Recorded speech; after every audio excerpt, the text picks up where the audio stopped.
tradiciones, también de quiénes somos como pueblos, de dónde venimos y hacia dónde vamos. En ese sentido, hoy tenemos dos cocinas muy mestizas. Hoy vamos a hablar de dos platillos donde las tradiciones de nuestros pueblos indígenas están muy presentes, pero ya absolutamente también fusionadas con las tradiciones hispánicas.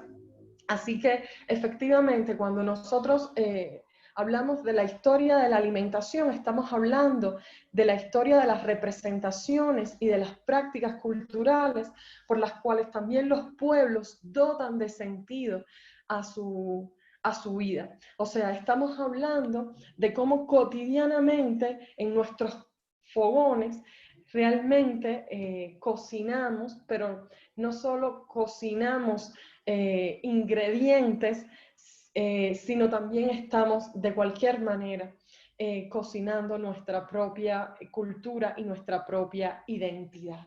Porque la cocina es eso, es un sello de la identidad de los pueblos. Contribuye de manera esencial a la construcción identitaria de los pueblos, de los colectivos. En ese sentido, entonces, hoy vamos a comenzar justamente acercándonos a la historia del pueblo mexicano. Un pueblo con unas muy riquísimas tradiciones, y el chile en nogada, un plato típico del estado de Puebla, es de alguna manera también síntesis de realmente la cocina del propio ya pueblo mexicano. Ustedes van a ver incluso que desde los colores del plato de chile en nogada están los colores de la bandera de México. Y qué mejor en un día patrio como hoy, de fiesta patria mexicana. Entonces, sin más preámbulos, voy a darle, les voy a mostrarles el video justamente de la preparación del chile en nogada.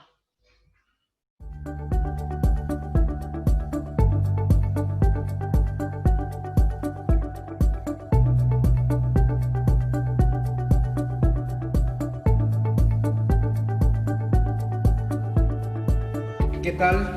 Bienvenidos a la Universidad Enrique Díaz de León, Facultad de Gastronomía. Hoy les voy a mostrar un platillo tradicional muy representativo de estas fechas, que es el chile en nogada. Pero es un platillo que inicia con la nogada, que viene siendo una salsa hecha a base de almendra. En este caso transcurrió el tiempo y el chile en nogada comenzó a tener ciertas transformaciones hasta llegar a lo que tenemos el día de hoy. ¿De qué está compuesto? Del chile poblano o tornachile, como se le llamaba, que en un tiempo fue el chile chilaca. Esto, a la llegada de los españoles, fue llevado a España, en donde fue cultivado y comenzó su mutación genética al regresarnos de esta forma. Este chile es asado, se pela y se va a rellenar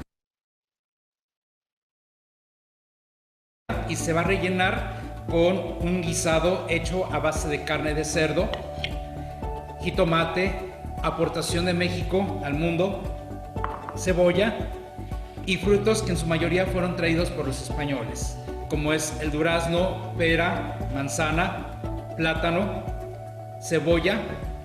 Hay diversas recetas en las cuales nos marcan que la salsa ha tenido modificaciones, desde ser una salsa que llevaba frutos secos como la almendra.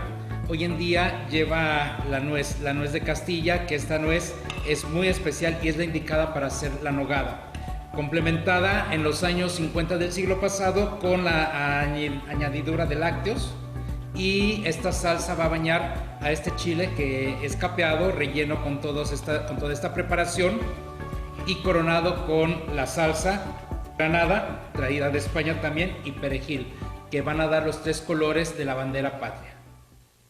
Pues bienvenidos, comenzamos la preparación. Lo primero que tenemos que hacer es tatemar los chiles, que es una técnica que nosotros en México utilizamos para cocinar o asar algo al rescoldo o directamente a las brasas. Los chiles no deben de estar completamente cocinados, ya que serían muy blanditos y eso haría que el relleno se perdiera. Vamos a asarlos, que quede pues crujiente, y se asan directamente en el fuego. Vamos a agregar aceite de oliva, que fue uno de los ingredientes que se incorporaron a la cocina mexicana traída por los españoles. Y vamos a comenzar a acitronar la cebolla.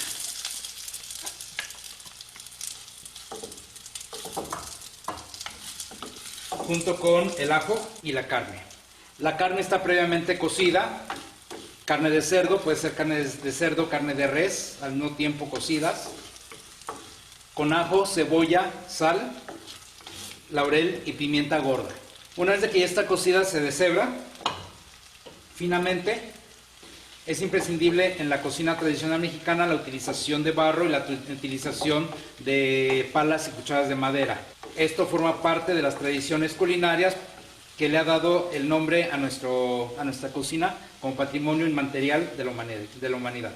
Un poco de nuez moscada, esto para que vaya la carne adquiriendo sabor, la grasa vaya adquiriendo también los sabores de las especias, y cuando incorporemos las frutas, agarre ese delicioso sabor que nos brindan todas estas especias. Este utensilio de origen prehispánico que sirve para molienda. Que quede bien molido, eso nos va a permitir que no haya tropiezos grandes de las especias. Que en un principio, cuando el jitomate fue llevado a Europa, se pensó que era una planta del diablo, por eso no se utilizó su fruto en un principio. Lo utilizaban como planta ornamental. En lo que esto se cocina, les voy a mostrar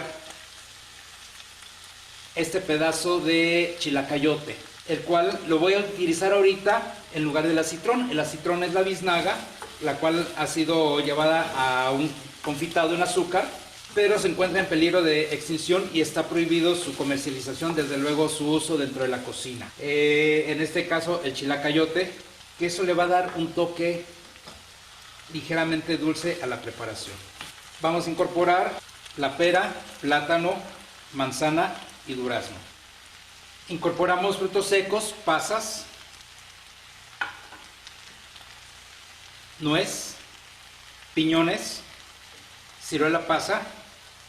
Uno de los mitos de este platillo es que es un plato barroco, sin embargo, hay datos, los datos del chile en nogada en sí datan poco después del barroco, por lo tanto no se considera, para algunos historiadores de la gastronomía mexicana, no se considera un platillo barroco, puesto que no nació dentro de ese lapso de tiempo aquí en México. Vamos a dejar que se condimente un poco todos los ingredientes y vamos a agregar un cuarto de cucharadita de canela molida. A pesar de que ya habíamos agregado canela en vara o en raja, como le llamamos también, vamos a agregar esta canela y vamos a agregar jerez para comenzar a recoger todos los sabores que se estén pegando en la cazuela. Vamos a retirar la piel. Este es el punto exacto que debe tener el chile, no debe estar completamente cocido, porque si no va a ser muy flácido y se va a salir el relleno, se puede romper mientras lo estemos rellenando. ¿Cómo podremos quitarlo? Poniéndolo a remojar en agua con vinagre y azúcar, una media hora, unos 20 minutos, desde luego retirándole las semillas y las venas, que es donde se encuentra la capsaicina, que es la sustancia que hace que pique. Sin lugar a dudas, el chile en nogada es uno de los platillos que tiene una gran controversia, yo creo que más que las quesadillas. Si las quesadillas llevan queso o no llevan queso. ¿Por qué? Porque dicen que debe de ser capeado, que debe de ser sin capear, que debe ser carne molida, otros carne picada, otros carne deshebrada. Dependiendo de la región. Pues ya pasó unos 25 minutos que nuestro relleno estuvo en lumbre, en fuego. Está delicioso, la verdad, no por nada, está muy muy rico. Vamos a comenzar a rellenar los chiles. Voy a hacer dos chiles diferentes el día de hoy. Uno va a ser capeado, como dicta la mayoría de las recetas, y para los poblanos también, es una receta poblana, y otro va a ser sin capear. Para el capeado solamente vamos a montar claras de huevo. Posteriormente vamos a agregar la yema. Aquí yo tengo ya mi clara montada. Y vamos a pasar por harina el chile ya relleno. La harina lo que va a hacer es de que se pegue el huevo Y una de las funciones que tiene el capeado va a ser que se detenga la salsa. Ahora vamos a capear el chile, que quede bien cubierto con este huevo untado. Y lo vamos a freír. El aceite tiene que estar a 180 grados. Si está muy caliente se nos va a quemar el capeado y puede quedar crudo por la parte de afuera. Si queda muy frío, si está muy frío el aceite, ¿qué va a suceder? Va a comenzar a absorber la grasa y vamos a tener un platillo demasiado grasoso. Ya quedó nuestro chile capeado.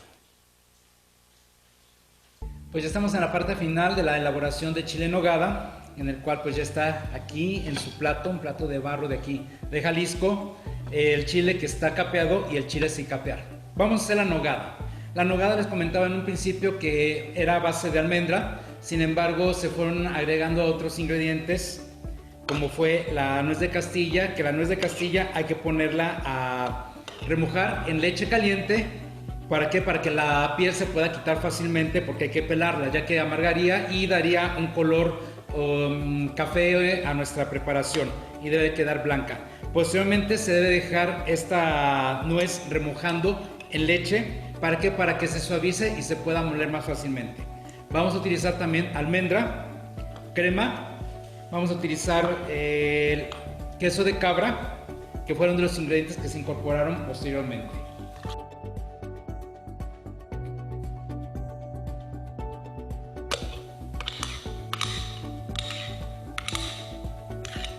Lo laborioso de esta salsa es el pelado de la nuez. Y hay que quitarle esa pequeña cutícula que tiene. Vamos a bañar con esta salsa el chile, que sea una cantidad bastante generosa. A mí en lo personal me gusta dejar una parte del chile, ¿para qué? Para que se note, se vea si es capeado o no está capeado. Vamos a coronar con la granada que fue traída por los españoles. Esto le va a dar, al momento que lo comamos, va a dar un toque fresco con todos esos sabores que nos trajeron los españoles de las especias, las frutas. Por eso es un platillo tan emblemático en estas fechas, sobre todo en septiembre, que estamos conmemorando aniversario de la gesta de independencia de nuestro país. Y es así como disfrutamos en familia de esta tradicional cena o comida que son los chiles en nogada. Un placer haber estado con ustedes, espero que lo hayan disfrutado.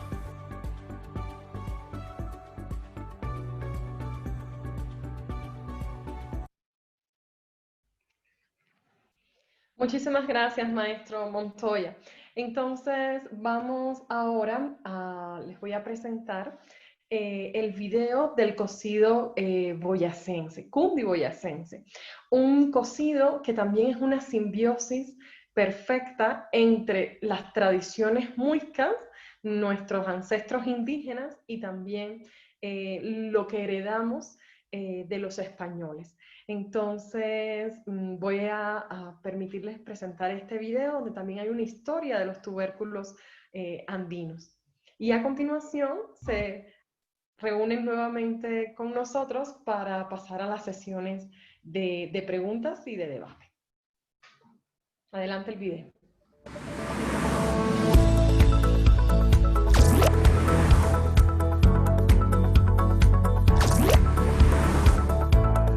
Hablar del cocido boyacense o piquete boyacense implica hablar de los orígenes de este generoso plato, desde el origen de sus ingredientes hasta el plato y técnicas usadas. El aporte por parte de los españoles, claro está, en los ingredientes que hicieron parte desde sus inicios y que se han mantenido hasta hoy.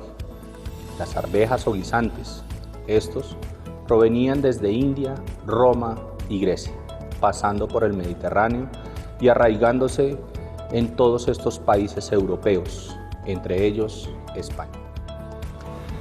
Es por esta razón que el día de hoy vamos a hacerle un gran honor al cocido boyacense, del cual vamos a hablar algo de historia, cuáles son nuestros orígenes para este plato y la importancia que tiene para nuestra cultura y tradición gastronómica en la región cundiboyacense y en toda Colombia.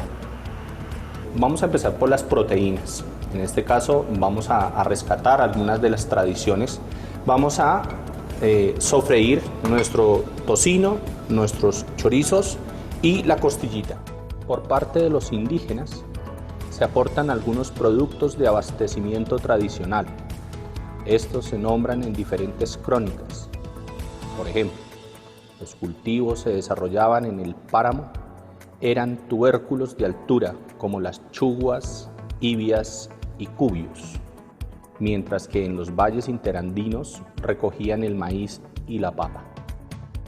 Vamos a esperar que nuestro tocino dore un poquito y vamos a comenzar a adicionar las carnes. La idea es sellar las carnes, luego las retiramos y comenzamos nuestra cocción sobre esta olla. Lo primero que vamos a adicionar van a ser las famosas chuguas o rubas. ¿Listo? Pero todo el sabor va a estar en esta olla. Listo, entonces ya tenemos nuestras carnes bien selladitas. Hace poco me preguntan que si esta es la receta estándar. Entonces cambia. Esta, por ejemplo, es una técnica que me enseñaron, sellar carnes y sobre el mismo jugo y esa grasa de las carnes vamos a cocinar. Vamos con las chuguas o ibias. ¿Listo? Entonces las voy a rehogar un poquito y sobre esto coloco las chuguas porque son las más duras. ¿Listo? Y voy a colocar agua. Entonces inicio la cocción con las chuguas. Estas provienen de Mesopotamia y Egipto, productos que también se encuentran en gran parte de Europa, reconocidos con diferentes nombres y especies. La res, el ganado vacuno o bovino, llega desde África y desde Medio Oriente. Se posiciona en España, en las provincias de Extremadura, Andalucía y Galicia, y con esta todos sus productos y derivados lácteos, leche, quesos, entre otros. Como esto ya se ve bien, entonces lo que voy a hacer, voy a comenzar a adicionar los siguientes tubérculos. Papa Richie, papa sabanera, ¿no? Vamos a colocar la mazorca fresca. Ahorita estamos en cosecha y vamos a adicionar con cuidado hacia adentro para que no vayamos a nuestras papas. Nos vamos acomodando. Vamos a adicionar los chorizos, nuestro tocino, la costillita de cerdo y ya vamos a mirar, vamos a distribuir de manera uniforme. Todos estos juguitos van para nuestro cocido y vamos a adicionar la racacha. En este cocido se hacen varias referencias, como lo son un caldo sustancioso, poderoso, reconstituyente, y otra frente al carácter noble de su origen que hace referencia al poderío de la casa, solo de nobles los cuales podían comer, y otra menos noble, un caldo que se cocía hasta concentrar todos sus sabores y cocimiento de sus carnes. Bueno, ya tenemos acá en conservación nuestro cocido, tenemos todos los tubérculos, nuestras carnes y vamos a adicionar las habas, las habitas y vamos a adicionar las arvejas. Vamos a adicionar salecita. Allí nacen diferentes cocidos y pucheros, de los cuales provienen muchos de los platos tradicionales de Centroamérica y Suramérica. En Colombia aparecen los pucheros, los sancochos y los cocidos. Encontramos diferentes referencias, como la que encontramos en el libro del Sabor de Colombia, el cual menciona a la costumbre española se sustraían y añadirían otros sabores, el cubio, la racacha, la yuca, la uyama, entre otros. En diferentes regiones se usa cuajada, se usa queso fresco, se usa queso añejo, me han dicho. El queso que le llaman añejo es un queso que ellos pues lo sacan de la nevera, o es un queso que se deja de un día para otro. Y pues básicamente lo que hace la leche es que con la materia grasa que tiene levanta ebullición muy fácilmente y unifica todos los sabores de los ingredientes que tenemos en nuestro cocido. Y vamos a adicionar parte de nuestro sofrito. Vamos a reservar un poquito de sofrito con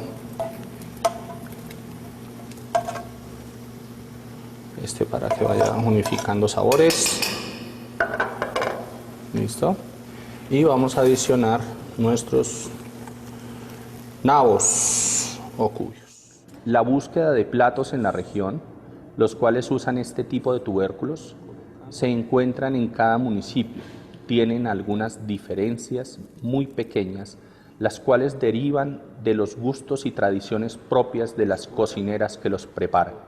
Pero eso sí, hay gran similitud con quién se debe comer y para cuándo. Vamos a dejarlo conservar más o menos unos 20 minutos, fuego fuerte, fuego intenso, hay que controlar el fuego, de vez en cuando mezclar. Entonces, como podemos observar,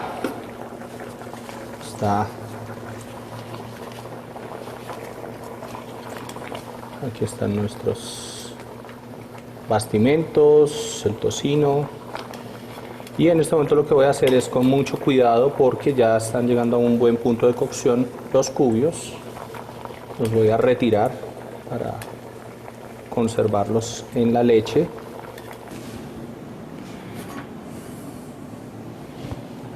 Y vamos a emplatar. Entonces, vamos a colocar mazorquita. Además, también es muy agradable encontrar que todos cocinan, todos ayudan a la elaboración del plato, hombres, mujeres y niños. En cuanto al sabor de los tubérculos, las chuguas y los nabos, los que hacen el aporte de sabor característico. Las primeras, un sabor terroso y ligero, una textura suave junto al sabor mentolado y una sensación picante del nabo, los cuales le dan su sabor y aroma característico. Es así que, por ejemplo, están los nabos amarillos, los cuales son más suaves y no tan picantes.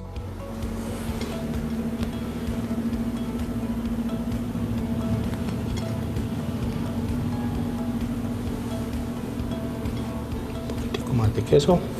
Dos maneras de servirlo. Nuestro cocido o piquete boyacense. Espero lo disfruten. Espero lo hagan en casa con nuestro ají de huevo, un poquito de sofrito criollo y mucho de lo que es siguiendo nuestras huellas. Buen provecho.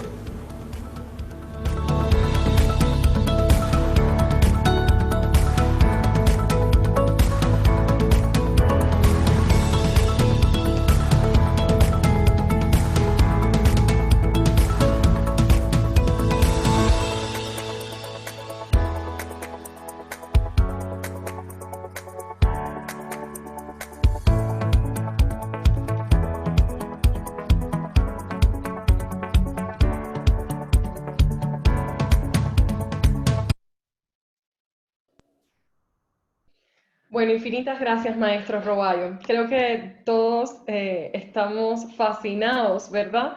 Lástima que el video no nos permita sentir todo el olor, pero las imágenes son tan maravillosas que creo que ya todos nos estamos saboreando tanto el chile en nogado como el cocido cundiboyacense. Bueno, vamos ahora a abrir la segunda parte de nuestro encuentro, que consiste justamente en el intercambio y en las preguntas.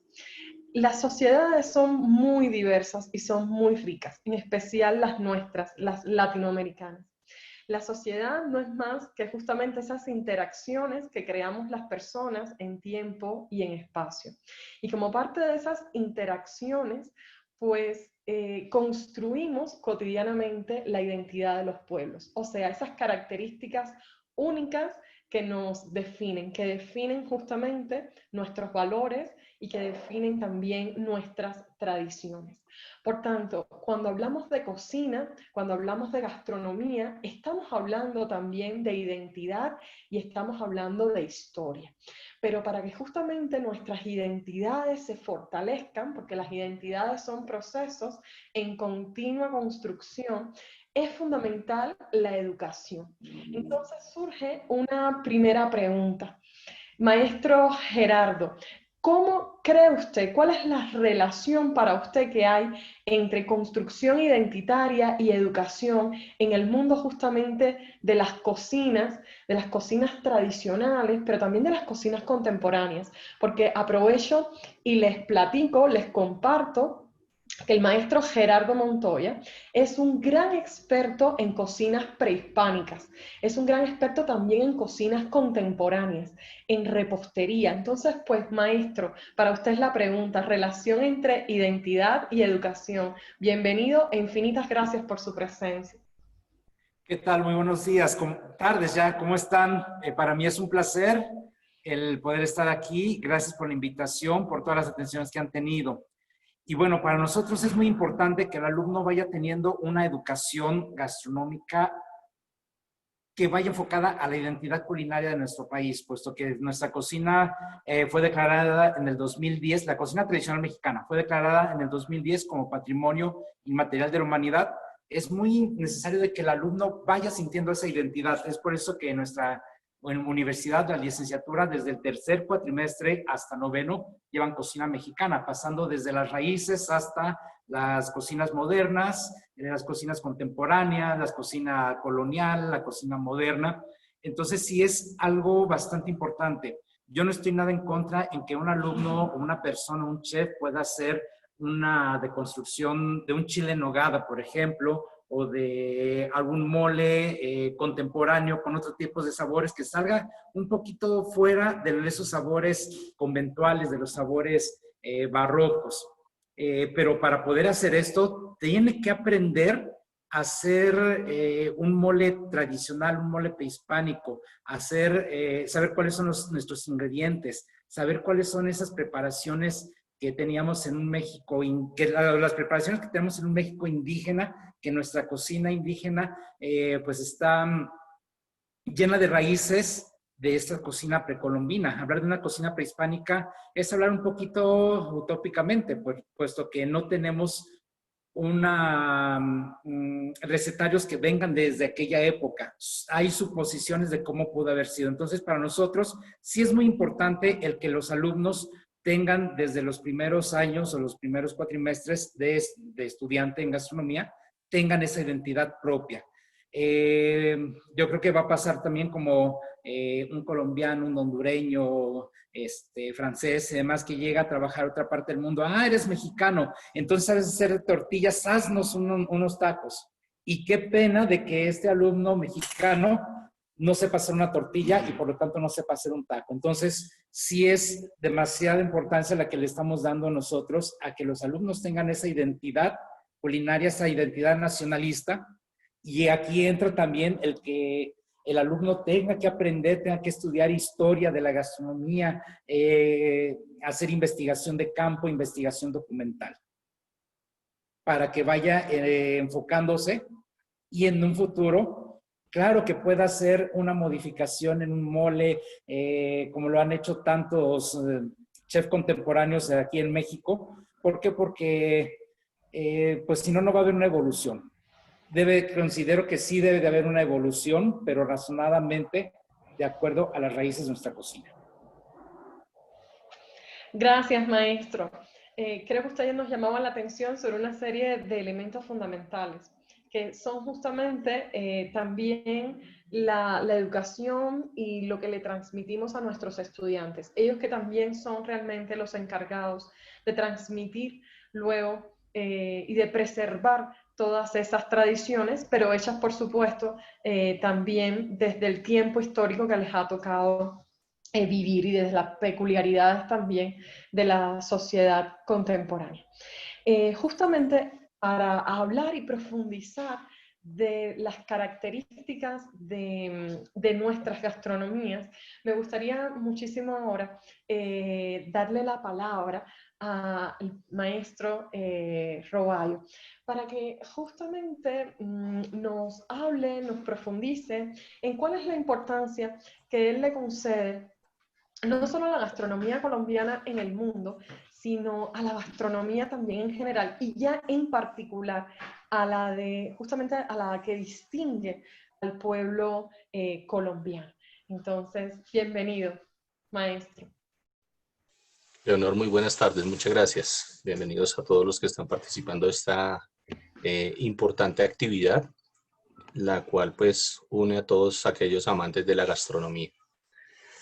Bueno, la importancia de la gastronomía de Colombia en el mundo pues se ha venido evidenciando en los últimos años y es de vital importancia que nuestros cocineros, me uno a lo que el maestro Gerardo acaba de mencionar, ha sucedido un apersonamiento, un reconocimiento de todas aquellas culturas tradicionales y de aquellas recetas ancestrales y, en nuestro país, y ha sido de vital importancia mantenerlas.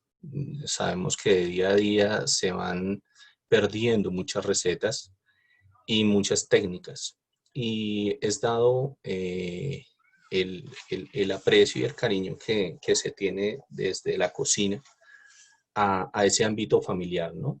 Entonces, digamos que más o menos hace unos 10 años se han venido presentando diferentes reconocimientos a diferentes cocinas, cocineros, técnicas, tendencias y turismo colombiano, en donde los turistas pues quieren vivir esas nuevas experiencias, ¿no?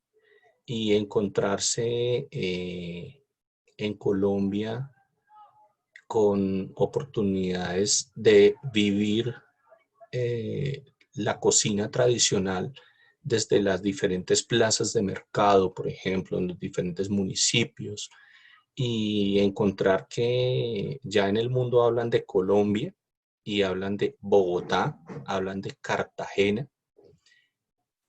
hablan de Barranquilla, y, son sitios de un interés gastronómico y culinario muy importante. Ya se habla, por ejemplo, del Festival Gastronómico de Popayán, que tiene amplio reconocimiento a nivel internacional. Se habla también de toda esta gastronomía del Pacífico colombiano, la cual pues ha tenido de alguna manera una incidencia bastante interesante y bastante fuerte frente a las cocinas tradicionales, no solo en nuestro país, sino lo que ha significado tanto en el Pacífico colombiano como en el Caribe. La influencia para muchos cocineros de renombre que han tenido la oportunidad de vivir, de investigar este tipo de cocinas y las han posicionado. Entonces, encontramos, por ejemplo, sazones como las de San Basilio de Palenque, un pueblito cercano a Cartagena, aquellos primeros reductos de las comunidades afrodescendientes, en las cuales esa sazón todavía permanece después de 450, 500 años y ha permeado toda nuestra gastronomía. Entonces, como tú lo decías en un inicio, somos una cocina de mestizos, de diferentes sabores, de diferentes colores, y, y Colombia ya se está comenzando a ver, a visionar, ¿no? Digamos que en esta tarea creo yo, muchos de nosotros como amantes, apasionados a la cocina, estamos tratando de aportar ese granito de arena, y en este momento nuestros estudiantes son aquellos que van a comenzar a hacer esos cambios, ¿sí? A seguir posicionando la cocina colombiana, la cocina tradicional colombiana, y es también desde la agustiniana nuestro interés porque nuestros muchachos entiendan y comprendan ese amor a nuestra gastronomía. Pensaría que esa es la gran importancia, ¿no? Poder tener nuestras raíces ahí primero que todo, y que ellos las entiendan, las comprendan y las reconozcan. Pensaría que eso es lo más importante. Gracias, maestro. Usted se refería en su intervención a algo que también me parece fundamental y es el papel que también puede y debe jugar la gastronomía asociada, por ejemplo, al turismo, pero al desarrollo local, o sea, al desarrollo también de nuestras regiones y de las diferentes poblaciones, ¿no? Se trata también de lo mucho que tenemos para aportarle al mundo y cómo eso también puede, de una manera sostenible, revertir en más crecimiento y desarrollo para estas comunidades. En esa dimensión quiero ahora que nos adentremos en una problemática realmente muy interesante, que son las relaciones entre los productores, por una parte, los especialistas como ustedes, los chefs, pero por otro también los comensales, ¿no? Evidentemente, incluso para rescatar, para preservar nuestras tradiciones culinarias, es fundamental, de hecho, que se creen, que se logren tejer lazos entre pues, todos los involucrados en esos procesos. Insisto, desde los productores en las comunidades, en las distintas regiones, en las distintas poblaciones, pero también los chefs, los comensales. Maestro Montoya, ¿cómo cree usted que es posible generar y también consolidar esos lazos a los que me refería? Gracias, maestra. Ciertamente aquí en México se ha iniciado toda esta promoción pues a través del movimiento de Slow Food, que fue quienes comenzaron a hacer este cambio o esta conciencia.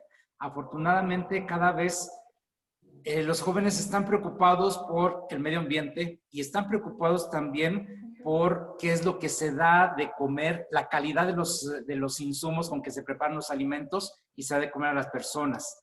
Entonces, ellos están conscientes de esto y tratan de encontrar productores locales, tratan de encontrar aquellos productos endémicos, meterlos dentro de su cocina. Y esto va en relación a la pregunta anterior, de qué manera nosotros, o de qué manera la gastronomía va de la mano con la educación. Y esto va también a favor de esto.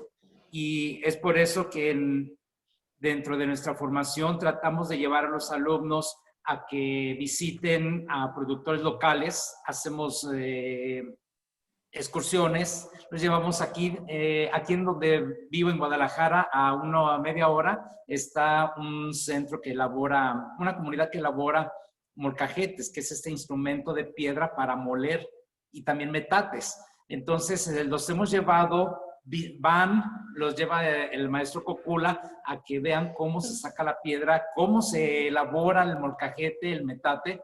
Entonces, todo eso también deja una conciencia en el alumno del proceso que lleva y del costo que también tiene, que es algo con lo que hemos estado trabajando también, de no al regateo, no al pedir que me den más barato las cosas. ¿Por qué? Porque el hacer un molcajete implica un riesgo tremendo, el ir al banco de piedra, sacarlo y estar al pendiente de que no vaya a haber un derrumbe, el cargar la piedra, porque eran 2 kilómetros que caminamos, y cargar las piedras, esos 2 kilómetros, entonces sí es bastante trabajo. Por eso nosotros tratamos de generar estas relaciones, de ir iniciando desde ahorita, que vayan teniendo esas relaciones con productores a través de ferias, a través de festivales gastronómicos, en donde invitamos a don Ezequiel, que es un guardián de semillas nativas de aquí de Jalisco y de otros lugares también, como el maestro Rafael Mier, productores de miel, productores de flores comestibles, productores de ciertos productos, de cuchillos. Tenemos aquí a 1 hora y media Sayula, que hace unos fabulosos cuchillos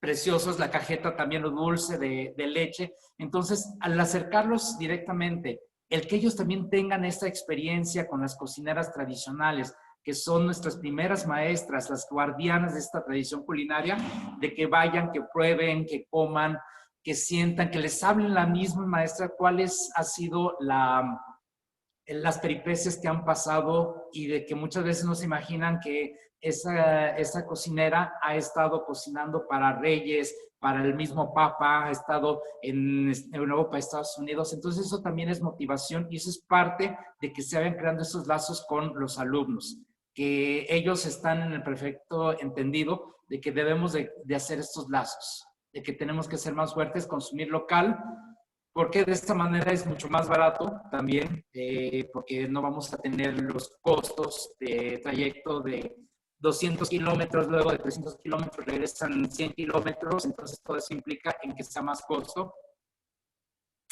y definitivamente un producto, un platillo mucho más caro. Maestro, de hecho, bueno, creo que eso es un, usted hablaba, por ejemplo, de las cocineras tradicionales. Creo que eso es un gran valor que tenemos nosotros en nuestras comunidades. Creo que, de hecho, todos aprendimos a cocinar con nuestras abuelas, justamente en esas tardes, en momentos, además de intimidad familiar, en la que justamente nos transmitían, junto con los sabores, los ingredientes, nos transmitían las historias de nuestros antepasados, de quiénes éramos, de dónde veníamos. Y efectivamente la gastronomía también tiene entonces que jugar un papel fundamental para el fortalecimiento de esos lazos comunitarios, para también el fortalecimiento del desarrollo económico, social de nuestras comunidades. Pero me surge la siguiente pregunta: ¿cómo hacer eso en estos tiempos de desarrollo también de las redes sociales, del internet? Estamos, pues de hecho, conectados gracias a esos desarrollos tecnológicos. La denominada cuarta revolución industrial, que ha posibilitado el desarrollo de las comunicaciones de una manera tremenda, del internet, pues genera, de hecho, nuevos retos para el mundo de la gastronomía. Y ahí va dirigida mi pregunta al maestro Roballo. ¿Qué significado cree usted que tienen las redes sociales para el mundo de la gastronomía en la actualidad? ¿De qué manera estas también pueden contribuir a la preservación de las tradiciones culinarias?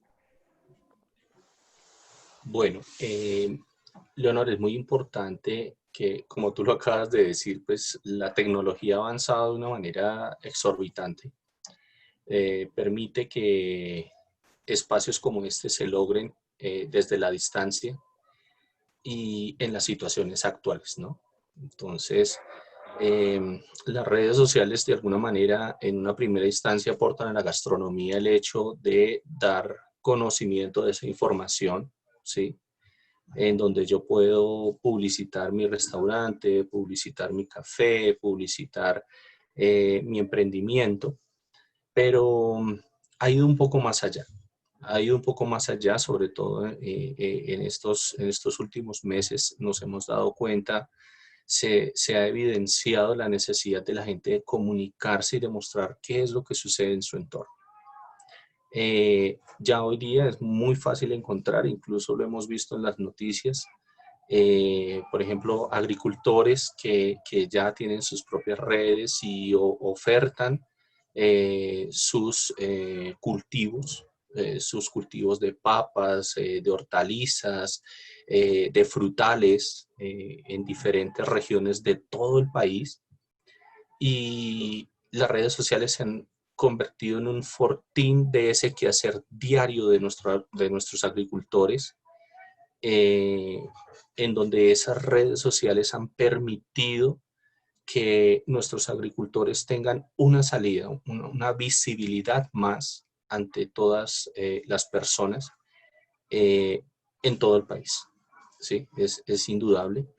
Encontramos ya tantas especialidades que nosotros encontramos, por ejemplo, a través de las diferentes redes sociales, quién te sugiere qué comer, dónde comerlo, cómo puedes hacer un turismo gastronómico que te permita reconocer la mejor comida tradicional de cada municipio, de cada departamento, y eso permite de alguna manera que se mantengan ciertas tradiciones, que se mantenga nuestros campesinos, nuestros agricultores, ese productor primario que es muy importante, muy valioso, que se mantengan esas tradiciones culinarias, ¿sí? Porque son muy valiosas, ¿sí? En toda esa cadena de transformación. se mantiene incluso el ejercicio mismo del turismo como medio de conocimiento de la gastronomía. Entonces, dentro de todas las redes, pues nada, cada una de ellas se especializa, no solo las que más se conocen, Facebook, Twitter, sino hay muchas otras eh, que permiten hacer un acercamiento, recetas, otras que te acercan a, por ejemplo, culturas gastronómicas de ciertos países, de ciertas regiones, te acercan, por ejemplo, a espacios de conocimiento de las tradiciones como tal, que es otro espacio de turismo que va más hacia lo etnográfico, hacia el quehacer del agricultor, del campesino, ¿sí? No necesariamente de la cocina, sino de todo su entorno, ¿sí? Entonces, indudablemente la tecnología hoy ayuda mucho a la gastronomía, ayuda mucho a la divulgación de la cultura de un espacio, ¿no?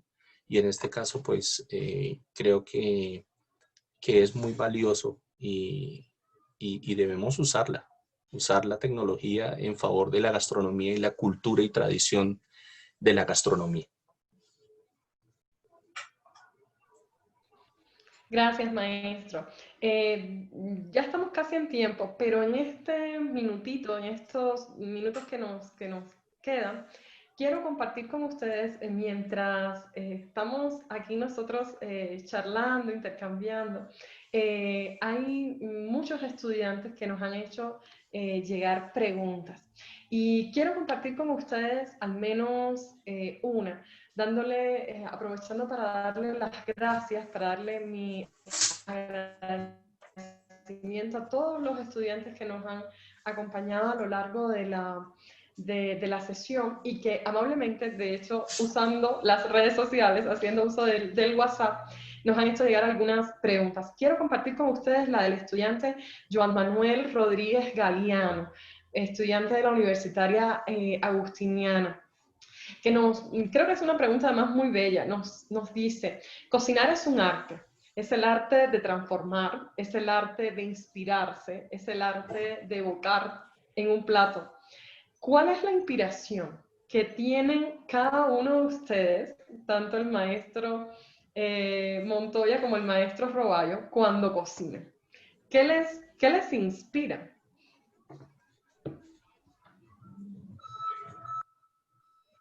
Bien, Bueno, para mí, a mí me inspira el tener un producto. De hecho, ahorita hablando de redes y demás, me acaban de llegar un paquete con semillas que las voy a sembrar. Tengo una pequeña huerta y el hecho de ver que nace, que hay 2 ejotes, que hay 2 flores de calabaza, eso me inspira a cocinar. Me inspira a cocinar mis raíces, el ver a nuestras cocinas tradicionales, el poder compartir con la gente que amo, el poder compartir un platillo, eso es lo que me inspira a cocinar. Y a usted, maestro Roballo, ¿qué le inspira?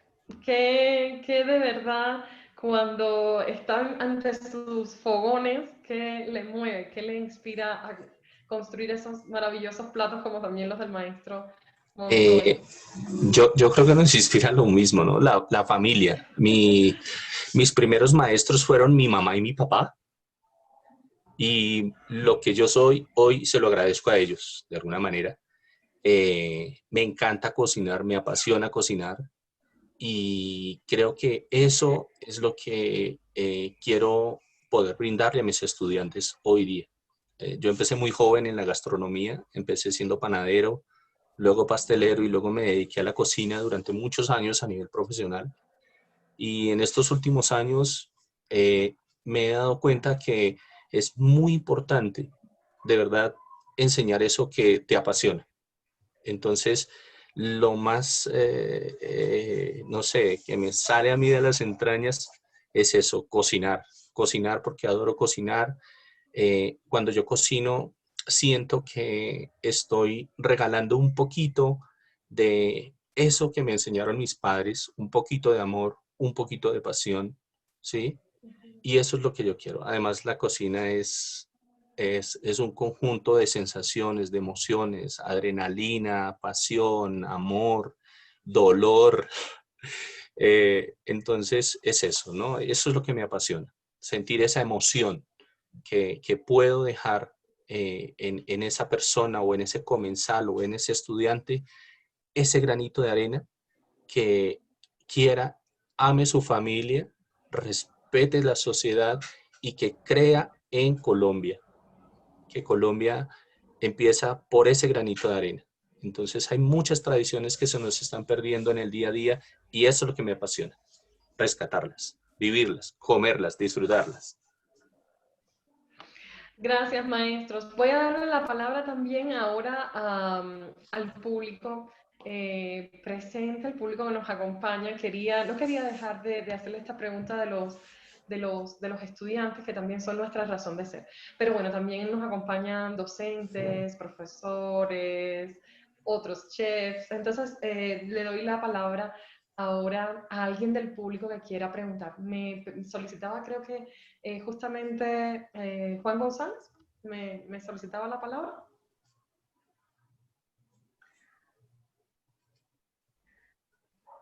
Me habían levantado la mano.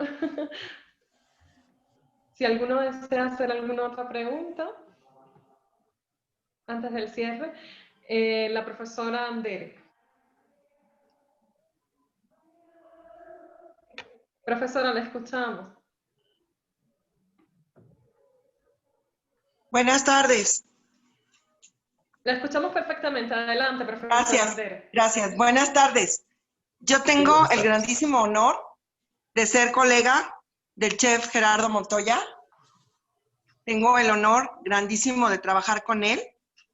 Trabajamos en una universidad que nos ha dado todo el apoyo y todas las facilidades para trabajar.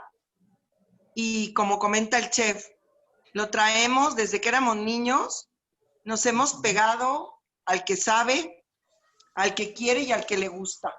Esperemos que se peguen a nosotros, los que saben, los que quieren y a los que les gusta. Muchísimas gracias por compartir con nosotros, chefs, chef Saicardo y chef Gerardo Montoya. Muchísimas gracias por estar con nosotros el día de hoy. Gracias, querida Maru. Muchas gracias. Bueno, entonces para una última pregunta y también para un último comentario, le doy la palabra a Gilson Cruz. Adelante, que me está solicitando la palabra por acá. Buenas tardes a todos. Yo soy estudiante de segundo semestre de la Universitaria Agustiniana, también muy apasionado por este rol de la cocina y la gastronomía. Y pues digamos que la duda más que me inquieta a mí de mayor manera es cómo poder fusionar todas estas técnicas ancestrales con las nuevas tecnologías que tenemos. Digamos que si bien debemos rescatar todas estas técnicas milenarias y estas técnicas que nos han enseñado nuestros padres, ¿cómo podemos, pues digamos que llevarlas de la mano con la tecnología que se viene, pues como tan encima de todos y a la cual tenemos que adaptarnos? Ahí está como tal es mi pregunta. Gracias. Gracias, Gilson. Maestros, entonces. Bueno, yo voy a tomar la vocería. Lo importante aquí es, voy a retomar algunas palabras que dijo el chef Gerardo.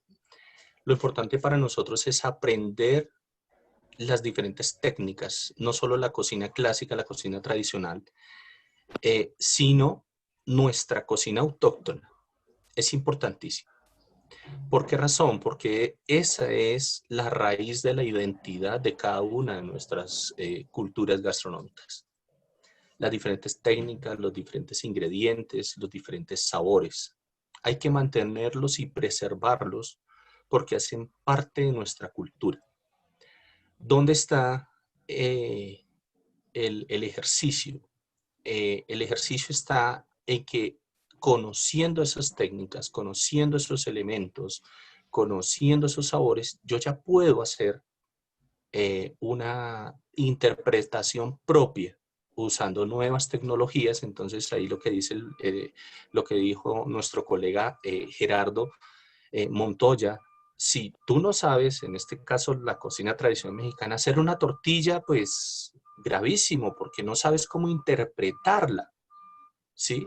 Con la tortilla se hacen miles de platos, igual que con nuestra cocina tradicional.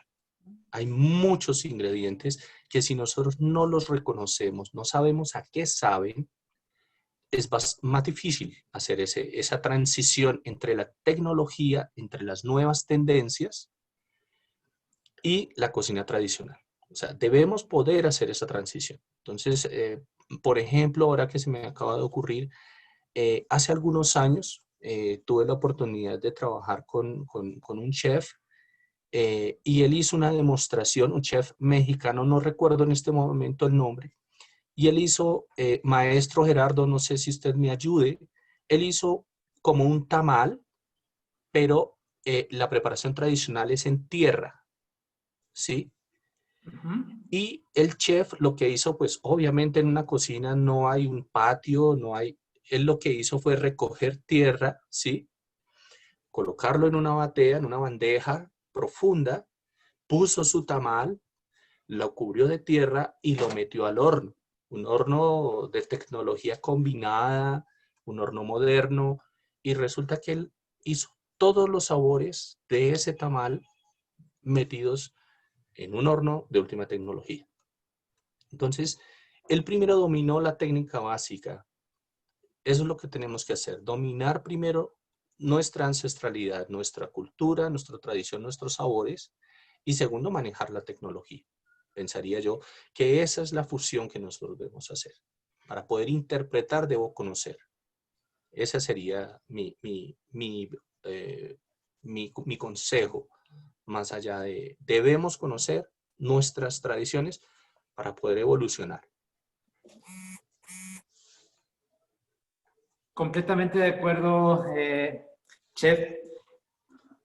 Ahorita estás iniciando y eso sí carga mucho la historia familiar, carga mucho las recetas de tu casa. Aquí a los alumnos estamos a ver qué receta tienen en su casa tradicional y todo eso ve llenándote de ese cúmulo de conocimientos, de los conocimientos de cocina de tu casa, del área de tu región donde vivas. Y a la larga que tú vayas o que los jóvenes vayan avanzando en sus estudios, vayan adquiriendo técnicas tanto tradicionales como las modernas de la cocina clásica francesa, pues les va a dar algo que se llama la cocina de autor. Es decir, ahora crear mis platillos, crear mis preparaciones, crear mis mismas presentaciones, pero ahí va a estar, en cada uno de esos platillos va a estar la historia de la tía, de la abuelita, a lo mejor del día que me caí de un columpio, de un juego, de un árbol, y me reconfortaron con un helado, y ahora yo quiero ese helado hacerlo de forma moderna, presentar un platillo. Voy a poner un ejemplo de una alumna que tuve, Coco, que ella de niña comía los chongos. Los chongos zamoranos es la cuajada de la leche, pero hervida en dulce. Entonces decía que de niña compraban un centavo de ese chongo y se los daban en un papel periódico porque no había otra cosa en que dárselo, no había desechable ni nada. Entonces que hasta lamían el papelito y se llenaba todo la cara de la pintura del periódico. Para un examen final, que precisamente estábamos viendo esta cocina de autor, hizo una mousse de chongo zamorano y mandó imprimir periódico en una oblea con tinta comestible, desde luego, de la época de que ella era niña. Lo mandó a imprimir y pegó esos pedacitos de oblea con impresión de periódico en la mousse. Eso es una cocina de autor. Está tomando la historia de su vida, está tomando un ingrediente mexicano que marcó su niñez. Por ende, si yo soy mexicano, mi cocina de autor a lo mejor puede tener una influencia de Italia, porque estuve en Italia, pero la mayoría va a estar enfocada a mi cocina mexicana. No puedo tener yo un platillo que indique de Francia, nunca he estado en Francia, no tengo ninguna relación con Francia. Entonces, eso va adquiriendo, avanzando el curso de los estudios, el que vayas recopilando esas recetas de la abuelita, de la tía o de la bisabuela, si todavía tienen la fortuna de tenerlo, todo eso irlo registrando. Qué bonito sería que dentro de unos 200 años se encuentre el recetario del Gilson. A ver, este recetario de Gilson, comían esto otro. Ahí dejó usted ya un pedazo de historia de la cocina colombiana y desde luego la historia de su familia en ese recetario. Gracias, maestros, por todo, por toda la labor que realizan, por todas las enseñanzas.